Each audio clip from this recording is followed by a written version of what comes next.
Many changes are happening in the world and world order due to the Russia-Ukraine conflict. Recently, Deputy Secretary of the Russian Security Council, Mikhail Popov, said to the media that the United States over the past week has increased imports of Russian oil by 43%, reaching 100,000 barrels per day.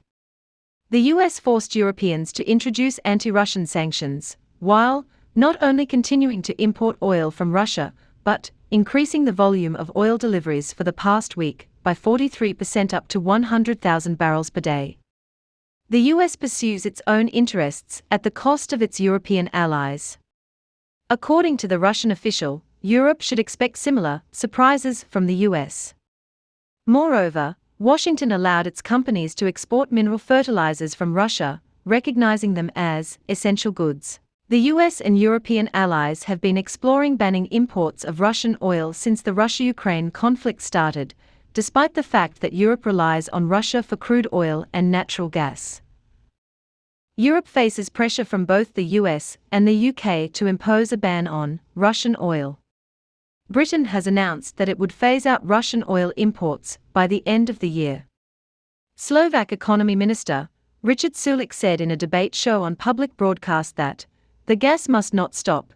If there's a condition to pay in rubles, then we pay in rubles. Slovakia relies on Russian gas for around 85%.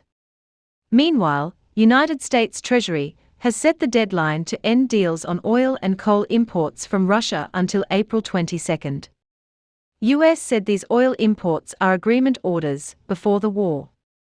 But with fertilizers, the US carved out a mechanism that would insulate Russian fertilizers from possible sanctions. Russia is a major producer of potash, phosphate, nitrogen, and other major crop and soil nutrients.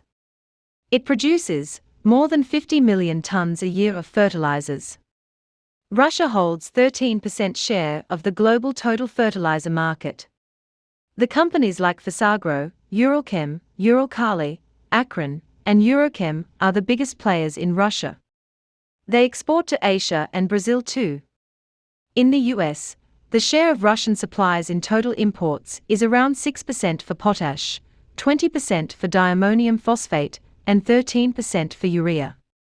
With such limited quantity, the Office of Foreign Assets Control of the US Treasury published a new general license on March 24, which effectively removed the Russian mineral fertilizers from possible sanctions.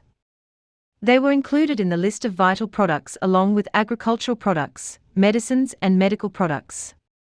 Social media calling as the hypocrisy of US. But, in their opinion, the reason for the US decision was the shortage in the world market against the backdrop of a disruption in the logistics of supplies from Russia. For more videos, subscribe to World News. Thank you for watching.